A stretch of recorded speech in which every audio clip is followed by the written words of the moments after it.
குதிகாலோட பின்பகுதி எக்ஸாக்டா இந்த இடம் மார்க் பண்ணிருக்கோம் இல்லைங்களா? இந்த இடம் வந்து காலை ஊனம் போதெல்லாம் வலிக்குதுன்னு ஃபீல் பண்ணுவாங்க பேஷண்ட்ஸ். ஒரு கடுமையான வலி, கொஞ்ச நேரம் உட்கார்ந்தாதான் அது ரிலாக்ஸ் ஆகுது. திரும்ப எந்திரிச்சு நடக்கும் போதெல்லாம், காலை கீழே ஊனம் போதெல்லாம் 2 கால்லயும் இந்த இடத்துல பயங்கரமான வலி இருக்கு. சிலருக்கு இந்த இடத்துல ஒரு வீக்கம், நல்லாவே ஒரு வீக்கம் தெரியும். இந்த வலி, இந்த வீக்கம் இருந்துச்சுன்னா வித்தின் செகண்ட்ஸ் உங்களோட வலி, அதாவது வலியை குறைக்க முடியும், வீக்கம் டைம் ஆகுங்க.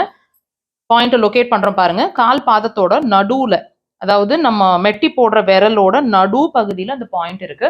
இந்த பாயிண்ட் நீங்க உடன் இன்ஸ்ட்ருமெண்ட்ஸ் வச்சிருக்கீங்கன்னா இப்படி ப்ரெஷர்ஸ், டீப் ப்ரெஷரா இருக்கட்டும், விரல்கள்னா நல்ல ப்ரெஷர். முடிஞ்ச வரைக்கும் ஒரு பென்னோட டிப் இருந்துச்சு, பென் வச்சிருக்கீங்க, பென்னோட டிப் வச்சுட்டு நீங்க நல்ல ப்ரெஷர், அதாவது நீடில் போட்டா, அக்குபஞ்சர் நீடில் போட்டா எந்த அளவுக்கு உங்களுக்கு வலி தெரியுமோ அந்த வலி மாதிரி உங்களோட ப்ரெஷர் இருக்கணும் 3ல இருந்து 5 முறை.